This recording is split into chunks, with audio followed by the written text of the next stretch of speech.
Hey, I want to take a moment to tell you about Anchor. I absolutely love Anchor, and it's the easiest way to make a podcast. That's why I use it. Let me explain. It's completely free, and there's creation tools that allow you to record and edit your podcast right from your phone or computer. Anchor will also distribute your podcast for you, so it can be heard on Spotify, Apple Podcasts, and every other podcast platform out there. You can make money from your podcast with no minimum listenership. It's everything you need to make a podcast in one place. Switch to Anchor and never pay a hosting fee again. What you need to do is download the free Anchor app or go to anchor.fm to get started. Welcome to the 99% Loco Podcast.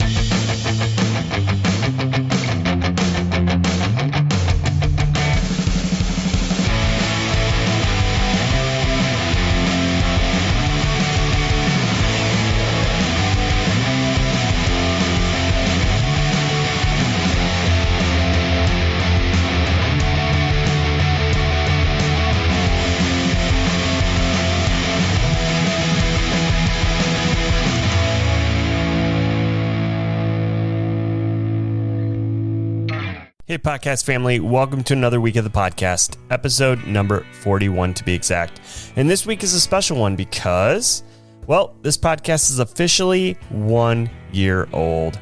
I was going to insert some kind of cheesy sound effect here, but we'll just skip over that. I'm really stoked to bring you this week's episode as well, but more about that in one moment. If you're new to this podcast or first-time listener, each week I'm bringing stories of Nashville and Middle Tennessee-based entrepreneurs, business owners, authors, musicians, and other creators out there. We don't just talk about that boring stuff of what happens between 9 and 5. Everyone has their own story, their own unique upbringing, and a passion for why they're doing what they're doing. I personally love the sense of community around Nashville and get my kicks from sharing these stories. This week's guest is Jay Farrell. Jay is a Nashville-based photographer who loves photographing abandoned structures. He has a passion for utilizing his camera to share the unique, distressed beauty of abandoned homes and structures that most of the world has forgotten. Sharing his adventures with the public through authorship and blogging inspires Jay just as much as the adventures themselves. Jay has several books out that are part of his Abandoned series, with several of them exploring the forgotten corners of Nashville, the state of Tennessee, and beyond. Jay's narrative in his books is straightforward and witty, bringing the reader on the adventure with him. We talk a lot more about all of Jay's books and even those that are coming in the next few months in this discussion. And don't worry, a link to purchase all of Jay's books will be provided in the show notes because you're going to want to check all these out. Something else Jay's been working on recently is the Farrell Gallery, where he's able to make the work from his travels and adventures available to you in the form of amazing professional prints in which you can purchase. Well, let's not keep you waiting anymore. Let's get right to this. Here's my conversation with professional photographer and author Jay Farrell. Full-time, I believe, or you may not do it full-time, but you're actually a wedding photographer, right? Yes. I do strictly photojournalist style. Okay. Yeah, I was looking at some of those pictures. They're pretty good. So, you become quite, I guess you could say, an adventurer as a photographer too, and then becoming an author now, with your Abandoned book series. And it seems like every time I take a look at what you're doing, there's another book with these awesome photos coming out. Oh man, thanks. Yeah, it's exciting for sure. I never expected in a million years to ever be an author, ever. I bet. And we'll dig into that. So what part of Nashville are you actually in, or what area do you live in? Inglewood. Okay. That probably explains some of the photos that were in Abandoned Nashville. So, and I actually bought that book about a month ago, actually around the first time we were supposed to talk. Oh, wow. How do you like it? I love it. I mean, some of the things, and I was going to mention this later on, but like the Greer Stadium, I don't know. I'd imagine you took those photos close because I think it was actually demolished, right? Like a little over a year ago now. Yeah, I was probably in there maybe a year before it got demolished. Yeah, I mean, that was just cool looking at those pictures and reading about what you wrote about it, just being a baseball fan. And then the Starwood Amphitheater. So, that's two things I'm into, sports and music. And, I didn't know much about Starwood, but I mean, it was a primary outdoor music venue like for 20 years, right? Yeah, that one was a hit below the belt for me too, because I went to many shows there, and it just I kind of felt like they're closing it. Why? Yeah, I was trying to do some more research on that, and it looks like, over the years since it had closed, like it was bought a few times and maybe sold, and then it sounds like it's still just standing there undeveloped. Yeah, that's pretty much what happened. I think they had a deal and it went south. And they were saying like it was an outdated facility, but what do you really need it to do? You got a stage, you got a grass area, and you got buildings for restrooms. So what else do you need? Right. So did you grow up in Tennessee? No, but I've been here longer than I've been in New York. Okay. So you're born in New York and made your way down to Nashville? Yeah, but I've been here longer, so I guess some sort of native-ish. Yeah, there's a term. You're not really a unicorn, but I heard if you're here at least 5-6 years, you're considered adopted, I guess. So you would be considered adopted since. We'll take it.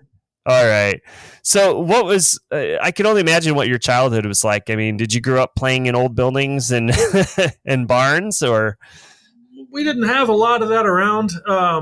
But yeah, I mean, I was curious with my friends. I didn't really know that I'd ever be into it in this capacity that I am now. But it's always fascinated me. I think my first abandoned house. Well, actually, there's two. There's one building that was like, I think, owned by the town, and I think it's still there. I'd never seen anybody go in it. It was just like this cobblestone building. I think the town used it to store equipment. Never seen anybody go in or out of it, and the building is still there, and it looks just like it did like 40 years ago. And I was just kind of wondering what's up, and I've always kind of wanted to see what's inside it. And then there was this old farmer's house that I guess the guy died, and there were still animals on the land, and I guess people were looking after him, but this house that was all ramshackle and these old cars sitting in front just rusting away. I think those are really the first buildings that caught my attention. Yeah. So when did the whole photography thing come into the picture? I mean, I'd always, been into, snapping some photos. Even growing up, my Kodak 110, man, I was quite nice with that thing, huh? But I actually got into it on a serious level in the early 2000s. I started off, photographing some models, and a lot of the time we would be going to abandoned buildings. We had our share of them at that time, but now it's still remember there was an old abandoned train car over by Marathon Village, and that was one of my favorite spots to go. But then just over the years, I guess, the same thing happened to one of my best friends that I've explored with, that I guess like a model was late or didn't show up, and he just photographed the building. And that's kind of a similar thing as what happened with me. And I just kind of realized, well, it's more predictable that way. The building's going to show up. You don't have to wait for it, and you don't have to clear anybody else's schedule. You can just go do it. Yeah, so that's ultimately what probably drew you to that. So, I mean, did you start photographing anything and everything, or only certain types of buildings? Like, I mean, were you looking for like places that were haunted, or like just anything specific? To tell you the truth, I never really put much thought into. I mean, I'm not saying it doesn't exist. Yeah, but I guess because I don't really go there looking for it, the spirits don't really bother me. And I've been to some places that I have no doubt that if somebody that's really looking for that sort of thing, it would be a treasure chest for them. Sure. Yeah, I was going to ask you your thoughts on the supernatural or haunting. So, I mean, for me, it's, I can't say I really don't believe in something just because I haven't seen it. I mean, I remember being in college. I went to college in Central Illinois, and we had this old abandoned, they called it the insane asylum. It was really just like an old hospital, and people would try to sneak in and take photos and record sounds, and supposedly it was haunted. That would be awesome. Yeah. I don't even know if it's still there or not. We would go out like on Friday night because we were bored college kids and drive down by it, and we're kind of scared to stop, Well, I just had a thought. If you're able to find out, road trip. Yeah. So have you done an abandoned Illinois? No, and I probably won't. But but I mean, I think, I did Indiana, but right. I would love to go to Illinois and do some shooting for sure. But I think future projects, I would do it over time, especially when it's away from home. Yeah. Yeah. So I'll have to look that place up and send you a message about it. So, yeah. So these places that you decide to shoot or you find or whatever, do you also do research on the history behind them as well? I didn't used to, but since getting published, shortly thereafter I started. And I mean, at first I thought, well, I mean, the building kind of tells the story, just like I don't believe in titling my work. Yeah, because somebody else, I could be taking away their interpretation. Yeah. And also it's almost like I'm telling somebody what to feel, and that just kind of pisses me off when that happens, if I'm trying to form my own interpretation, and then when somebody tells me what I should be thinking. Yeah. But I guess I thought before that it didn't really add anything, that the story tells itself and it can kind of be whatever you want it to be. But then I thought, well, it really does add a personal touch. And sometimes if I'm traveling, outside of my home state, and I kind of have to rely on memory, but there is a feature on my iPhone that it's called Extras. I can make a voice recording and it tracks the location. Mm-hmm. But it's funny how that works. It only works when I remembered how to use it. Right. Yeah, like if I forget to actually do it, then I got to remember where I was. But there's been times I was able to do it and reach out to Facebook communities or historians and find out more about it. And it was rewarding when I could. It kind of brought the story to life and it personalized it more. So yeah, I really do. I mean, if it's a random farmhouse that I go explore, I don't really care if John Smith lived there in 1920. But if it's like an old store or factory, then yeah, I want to dig into it. Yeah. So have you ever found yourself in trouble exploring? No. No? Mm-mm. No, but in and out of these places over 15 years, never once I had a gun pointed at me or been arrested. I've actually had a couple of encounters with cops and they were pleasant. It wasn't any big deal. I tried to photograph this old abandoned school east of here, actually a college, and there was a rent-a-cop there that ran me off, but he was cool and he had a job to do. I mean, what was I going to do, Yeah. That doesn't mean I won't try it again on a different day. Sure. Going a different way, but maybe not. It doesn't matter. Yeah, really the worst thing that's happened is some neighbors or whatever just kind of want to make sure everything was cool. And then one time in Memphis, I was there and with one of my readers actually that I'd only met once. We went through this abandoned church, and it turns out that there was some homeless living in there. Nobody was around when we first went in, and on our way out, this one lady was, rather irate. But I just kind of, let her know I was listening to her, and everything was cool. Beyond like homeless or vagrants, have you found anything else, kind of weird? That's really a rare occurrence too, and I think most people think that happens all the time. Yeah. Or they think that people pull guns out, and a lot of people always ask me, do you carry a gun? And no, I never have. I can defend myself if needed, but I don't go there for that. To me, it would kind of make it less fun. If in the back of my mind, like I was even had the inkling of shooting somebody when I shouldn't be there. Right. I mean, I think, how you explore, it really affects your karma. If you go there and don't take things and don't vandalize or don't force your way in when there's usually a way in, but if there's not, then don't destroy somebody's property if they took good enough care to keep people out. So I know you're traveling all over. I'm going to talk about that a little bit outside of Tennessee, but do you have like something really cool or the coolest building that you found in Nashville or in Tennessee? Nashville, yeah, man, I'm going to say it was either Greer Stadium or the Madison Mill, which the Madison Mill, actually, for the past 2 years, they've been working on it. And it's going to be like one of those repurposed warehouse mill buildings that they're going to put shops in. Oh, okay, cool. And that's in Davidson County, right?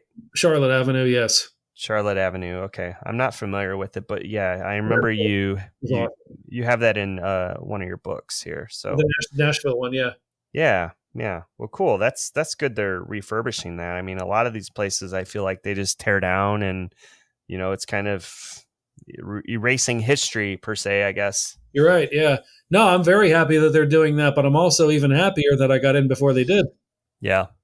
I kind of patiently waited for it to, further decay as it sat vacant. And I got in just months before they started, because it probably sat there for 6 years before they started working on it. You have the Abandoned Nashville book. That's the one I was looking at and I bought. And you have the Abandoned Tennessee. There's a few more you have, but do you go all over Tennessee? Yeah, I've pretty much been in every part. East Tennessee has its own, and Memphis is actually coming out in a couple of months, 2-3 months. Are you doing this full time besides the wedding photography, or? Oh no, no. I mean, because with publishing, it's definitely not about the money. I mean, every bit of it helps, but also when you factor in, travel costs and all that, it's, I'm probably breaking even, but I'm doing what I love to do. And it's very much a long-term thing. But yeah, but it's definitely very rewarding. It's good for any photographer's career for sure. And it provides some new opportunities. Like, I've gotten to meet people that I otherwise wouldn't have met.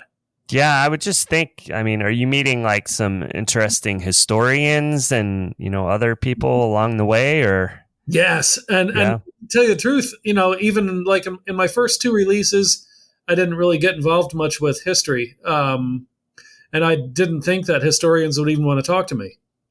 But one thing I find about, if you ask them something, if you listen, they'll tell you anything.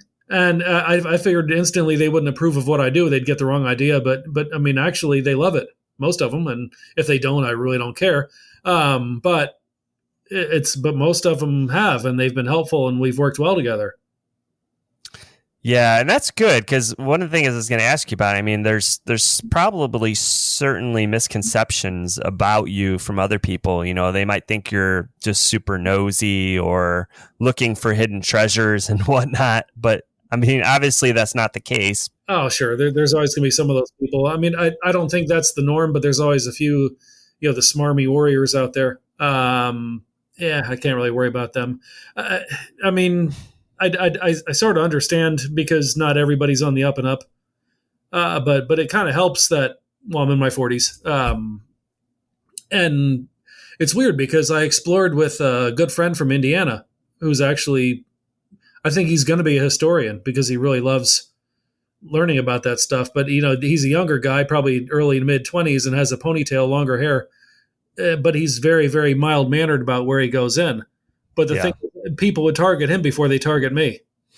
The typical protein bar is dense, gritty, and difficult to chew. And let me be honest, it tastes like chalk most of the time. Not Built Bar. The texture is light and fluffy, and it is covered in perfectly tempered exotic chocolate. That's why Built Bar is the #1 rated protein bar in both texture and taste. With each bite you take, you will think you are cheating on your healthy eating or diet, indulging on a chocolate dessert. There isn't a more delicious way to get your protein.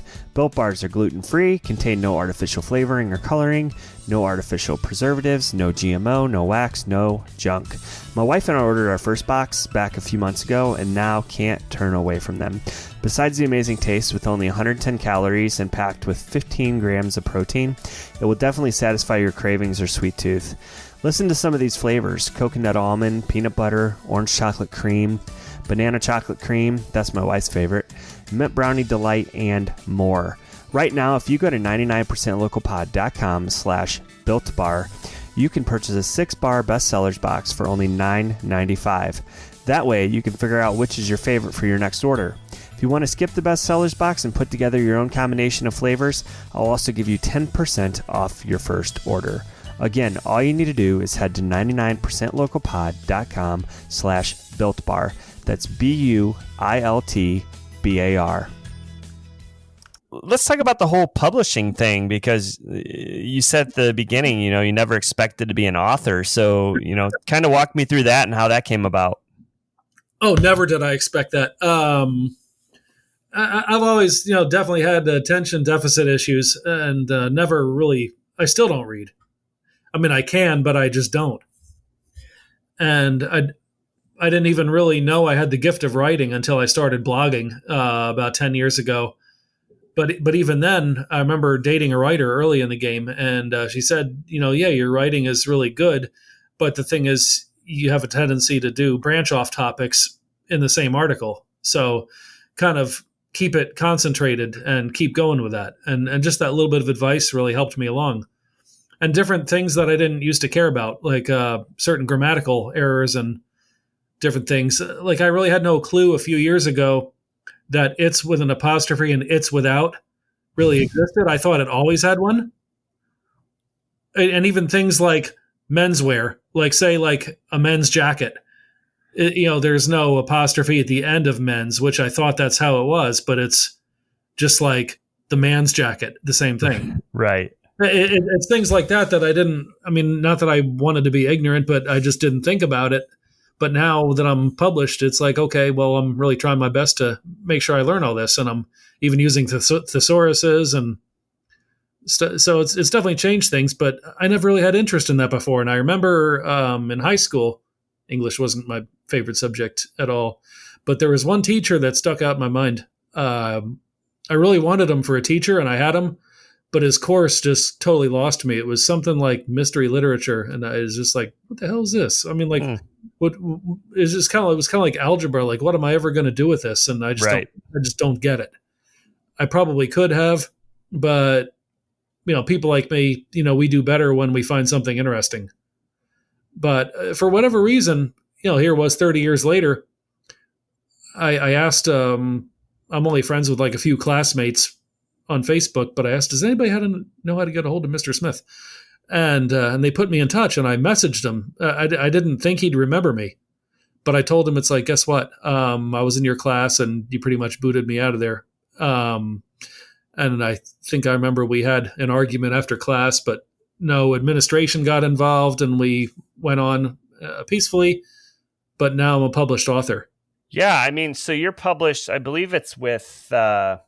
is it America Through Time, or at least that's the publishing series? Or it is the series. Fonthill Media is the publisher. They're out of the UK. Okay. Which now they're off of furlough, thankfully. So hopefully they can, start recovering, because COVID was a blow to them as well. But they're really good people to work with. And there's a US based office, the copy editor. Thank God for her. She's taught me a lot too.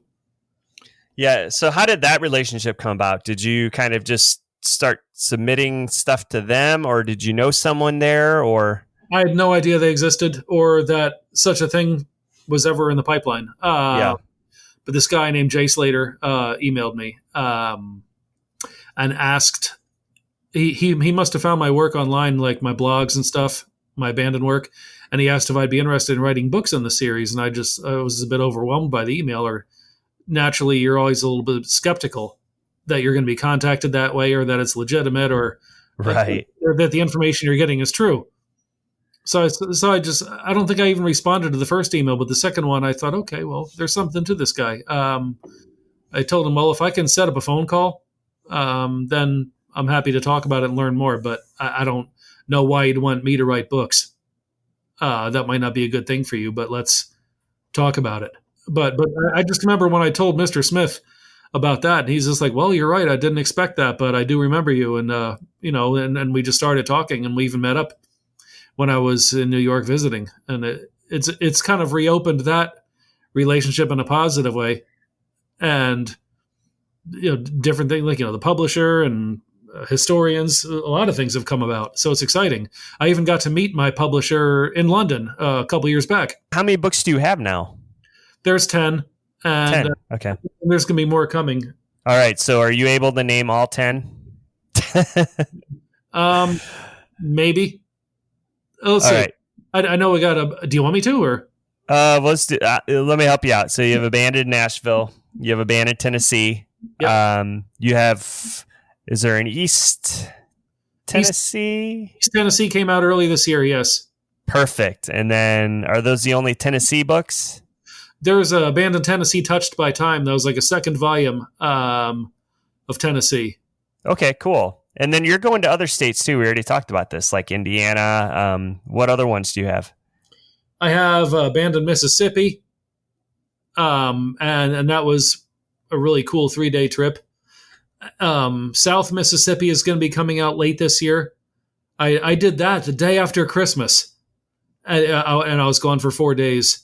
Oh, wow. I'm just thinking, like, if I didn't do these trips early this year, a lot of these projects couldn't have gotten done. I never would have thought things would have ended the way they did. But before I get too far off on that, I also have Alabama and 2 Kentucky volumes.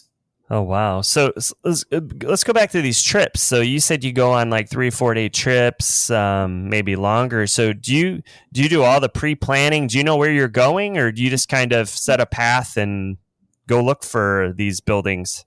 The latter.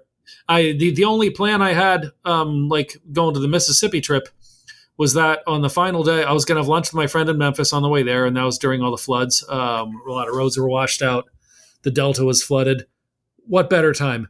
And then on the final day, I was going to meet up with a historian in Northeast Mississippi who was going to take me around some places. Other than that, the world was mine.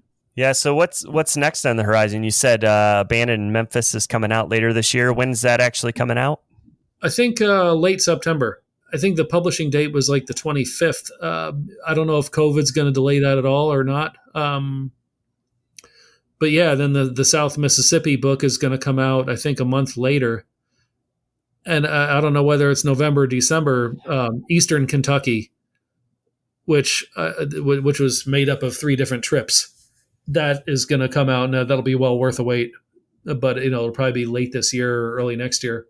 And it's really hard to pick a favorite when I love them all. I mean, naturally, as I've gone along, I've grown as an author, and I've adopted certain things that I think have helped. But it's so hard to pick a favorite, but the Eastern Kentucky one might be it. I'm like addicted now to, I mean, you have some photos on social media, but after getting Abandoned Nashville, I'm like, I need to start getting the rest of these. And hey, I'd love to send some for you. Currently, I'm working on a Farrell Gallery project where I sell fine art prints of my photography, so that way, I can sell people wall art of my abandoned stuff and even some slightly different stuff. But I figured, somebody that's looking for flowers in a field or sunsets, it's the wrong place for them. But yeah, no, that's a good thing. I mean, I would think that people, especially, going back to the Greer Stadium thing, like if there's a huge, sounds fan that would want that piece of art on their wall, that would be a real cool thing. I'm hoping so. I guess that could work 2 different ways. Like either they'd love it or they'd, say like, that's not how it used to look. I don't want that on the wall, but yeah. Hey, you don't know till you ask. Yeah. Yeah. So where are your books available? Are they just online or? Oh, isn't that a loaded question right now? I don't know who's open and who's closed, and it's so sad. I hate it. Yeah. But Barnes & Noble, like Books A Million, I think, and I know that some of them, it's going to depend on region as well. But I haven't seen them in all these spots, but I've had people take snapshots in Walmart and Sam's and Target, Kroger, even I think even Costco. But Walgreens, actually, I didn't know until about a year ago that they carried them, and I even did a book signing at my local Walgreens. Well, that's awesome. Yeah, so I was really thrilled to see that. Because it's right in my neighborhood, and I just remember the girl that worked there. I happened to see it, and I'm just like, would you think I'm lying if I told you I wrote this book? And she's like, nah, you didn't really. I'm just like, well, yeah, you might be right. But I open up the About the Author page, and I'm just like, maybe it's somebody that's equally as good looking, but what do you think? And she's like, oh my God, it is you. Yeah, I was looking around too, and it looks like you were featured in the Tennessean last fall as well. I think they did a article about urban explorers, and I think there was a video of you, and they were talking a little bit about what you're doing. That was really awesome that they did that. I so appreciated that feature. And I think my way in was being on the panel for Southern Festival of Books, and actually Arcadia Publishing does the distribution of my books because they're stateside and they do more of that. but the other authors, I think, were Arcadia authors. So that really helped me out, having that as my shoe-in for that interview. Yeah. So what kind of event was that? The Southern Festival of Books. They had like vendors outside selling them, and even in different rooms in the library, they had presentations. And I was actually on a history panel. All the other authors were actual real historians. And I was kind of the wild card, but actually 2 out of 3 questions were for me from the audience. It was kind of cool. Yeah, when you talk about history, that's kind of to me, especially, it's a more interesting area. So, Arcadia Publishing, I was going to ask you about that too, because I'm familiar. They do a bunch of books, like Images of America. I was looking at that earlier on, and I'm familiar with those books. So Arcadia does your distribution then. Yes. And to tell you the truth, America Through Time, I think that's Fonthill Media, the publisher's actual series. I didn't know if they're going to call it that or the Abandoned Union. And actually, Jay, my friend in England, he's the one that came up with this as a series. But I think most of us have never been authors before. And I was actually one of their first authors in the series. But Arcadia, they do the distribution. It took me a while to figure out that dynamic. But yeah, I think Arcadia mostly, is history and this type of art. Are you doing more speaking too? Like, obviously not now, but is that something you've been trying to do on a regular basis prior, I guess, to COVID? Whenever I could. Really the largest group I've been in front of in person was at the library. There's probably, I don't know, I'm guessing there's 100 people in the room. Each one of us did a 15-minute presentation. And mine was a bit different from the others. You can tell they've done it before, but hey, I guess I winged it, and it came out all right. Yeah. People seem to like it, that's for sure. Yeah. Or else they found it interesting, but it wasn't their cup of tea. I don't know, but I think people enjoyed it. Yeah. Well, that's awesome. What else do you have going on? What do you do outside of photography and in exploring? Yeah, I just try to keep my fingers in whatever I can get hold of. I also do headshots. I'm really not a portrait photographer, but it turns out to be a really good thing for me to do but here lately, again, there's not much of it. Right. And, and right now I'm working on my art sales website, trying to get that going and the e-commerce part of it. So, yeah, I think it really makes me feel great to see people have, my photos in books and hopefully they're reading the stories, I guess. But I try to make it so the word part isn't super long and there's nice photos to break it up, but I give people enough to where it gives them an idea of any history or a little bit like of an insider part of my adventures. Almost as if they were there with me. But I think I'm also going to enjoy, seeing people have stuff on their walls if they were to purchase it. It's the best compliment I could get right there. Yeah, and honestly, you hit it on the head. That you provide a little introduction about the history behind this, and then someone like me, I'm looking at all these pictures, and I went down a rabbit hole and doing more research on my own and finding out more history about these places. Yeah, I'm sure you could go a lot deeper than I have as far as that goes, but it's like I'm trying to maintain a certain word count per page, and that's something I had no concept of. The first time they told me about a manuscript, I think I peed myself because I really had no idea what any of it meant. Right. So, but I have figured out sort of the science, like 350 words fits on one page. I try not to let, the text content in any one chapter go more than that because it's mostly about the photos, but I try to utilize the photo captions to keep the story sort of flowing, and that way it keeps people reading it. How can listeners find out more about you, and where online can they buy your books? Well, my author website, J. Farrell Author, has a list of brick and mortar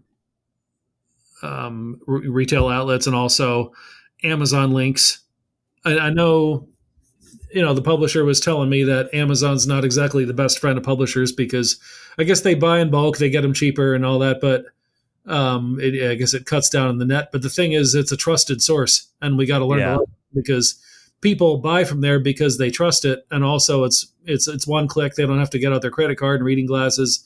Most of them have like a stored form of payment in there, and they just do it, and they can read reviews.